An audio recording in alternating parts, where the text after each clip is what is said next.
What's up, family? Spencer-Mack here. Check out these bananas I got in my studio. Been taking care of them. I'm growing good fruits. I'm growing good foods. I'm trying to take care of the earth. I'm here to remind you that you are loved. You are perfect as you are, and you have a friend in the world who desires to harmonize and synchronize with you so that we may create a beautiful experience.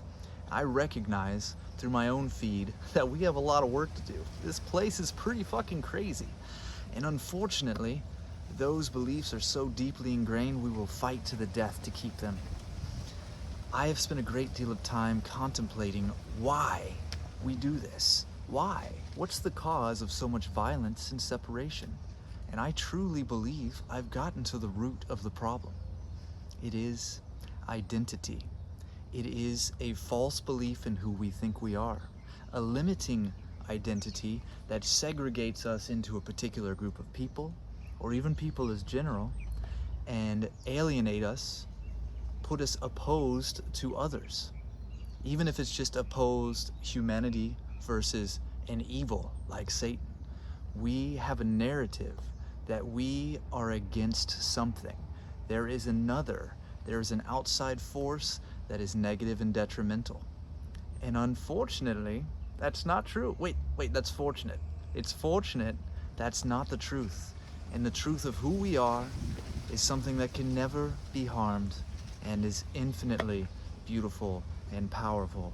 And I believe that we are having a dream just so we can wake up to that truth. And to share that truth with others is one of the most beautiful things you can possibly conceive and experience, especially after living a life of this separation, violence, opposition, evil, to finally come to a state of recognition to see that that was an illusion and that the other is in fact you, is the most profound experience I've ever held in my entire life. And because I have been gifted that, I feel it is my job to do the best that I can to share that mindset with others. And fortunately, there's a great deal of people who already knew this. And what's profound is that multiple people can arrive at the same truth on their own, through their own inner work, and come to see each other and know each other. Certainly there are levels to the truth. I had a particular belief about what it meant to be the only one, or the one that actually lessened my appreciation and love for others.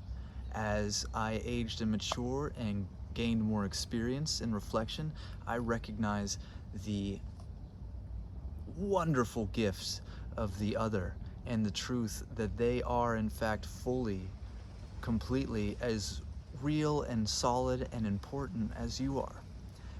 And that being is you having all of those experiences and living that life simultaneously. Am I going too far out there? As you can see, I've spent some time, well, really it's been a couple decades I've been into this. Most of the time I've shared over diet and fitness, but the depth of what I really cared about is truth. It bothered me so much that nobody really knows what's going on. Who am I? What is life? What is existence? And I've adamantly pursued that since I was 13. And I am fortunate and grateful to say that psychedelics were the element that made me step out of my shell of limiting belief and start to question things that I had just accepted as that's the way things are. And over years of practice, fasting, meditation, study, psychedelics, I've peeled off layers of myself to come to recognize what I believe to be the truth of who I am. And honestly, even if I found out that it was an illusion, I would say it is arguably the best illusion anybody could possibly be under in this entire existence. You have to admit, with all the different sects of Christianity, all the different religions, only one could be absolutely right, correct? So 99.999% of them are all delusional. So it's not that strange to be under a delusion. The question is, what does your delusion do to you? How does it make you relate to life? And is it beneficial to the whole of existence? For my delusion, I perceive myself as the entirety of existence itself. I am the source and the singular consciousness that creates and experiences all experience.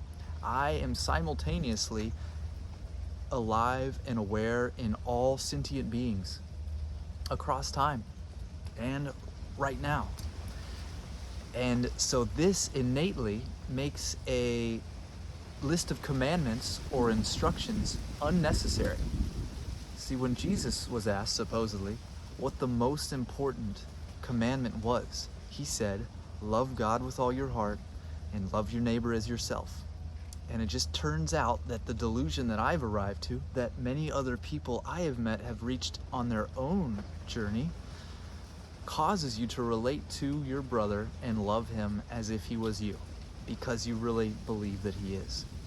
And I believe strongly that this singular belief is the resolution to all suffering. That all suffering, all greed, all violence, all segregation, all abuse comes because of the ignorance that who you are hurting is in fact you. To wish vengeance upon somebody, to wish pain upon somebody, is to perpetuate pain against yourself. All pain that you've received has been a result of your own ignorance. And I understand that the more suffering you've received in life, the harder it is to take that on. You would never want to imagine that you are responsible for that.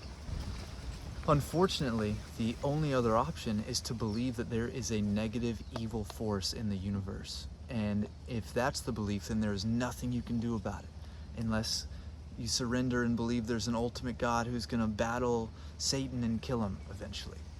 You know, that could work. As long as your belief system makes you love and care for others, even those who have done ill to you, I think you're doing great, and I support that.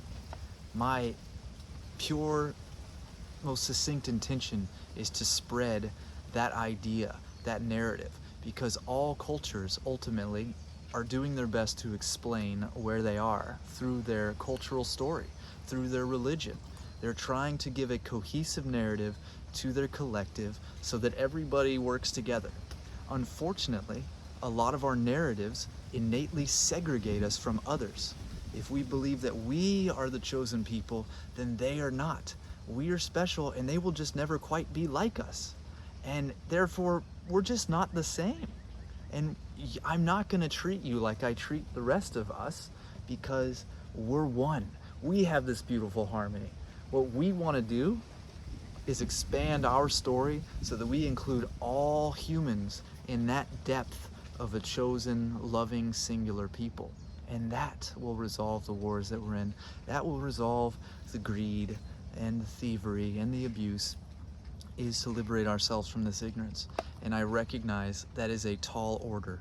I see the depth and the profound amount of violence and ignorance and hate out there, and I'm okay if it takes a few lifetimes. Right now, I personally subscribe to the Vedantic view of reality, that we go through these ages, these yugas, and right now we're just in a particularly fucked up yuga, this time scale, where we are the furthest away you get from God. This is when we're the most asleep as a being of creation. We have forgotten our connection to God collectively, and therefore in our ignorance we create out of fear, and we create all sorts of suffering and problems. And so, but fortunately, they say that it's in these times of darkness and suffering that there is the most motive and potential for enlightenment. And that's what I want. I want that sweet freedom, baby. Not that temporary, $10 billion, I'm free for this life, but I am free even after this death. I have no fear of death. I can even potentially choose when I want to move on from this body. Those are the kind of gains I'm looking for in this life. All the other benefits and bonuses of wealth and abundance are beautiful things I fully accept and am not renouncing, but they are not the aim. The highest aim is to keep my eye on God, on that goal of remembrance, and to live in love in all my actions always. And that's what this channel is for, to help remind you, to help us come together, co-create collectively in a community of people who is living as if we are all family and wants the best for you. So that's what I'm here for. If there's a way I can help you out, if you have any questions, you help me by asking them. Let's get the conversation going. Let's keep it going. Let's keep supporting each other. And I'm always open to insights, ideas, and even talking story. If somebody is inspired, you want to jump on, do a live stream, talk story, that'd be awesome. And I understand most of you follow me out of me doing diet.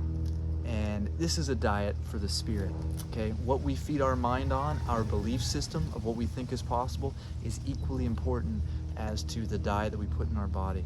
But we're gonna hit all of them. We're gonna hit the diet, we're gonna train our bodies, we're gonna train our minds, we're gonna clean up our environment, and we're gonna set the stage for the highest likelihood that we can find grace, that we can find that beautiful occurrence of remembrance. God, I'm looking forward to it. Are you stoked? I'm stoked. Fucking love you guys. Hope you have a beautiful, beautiful day, and be talking to you soon. Lots of love. Aloha.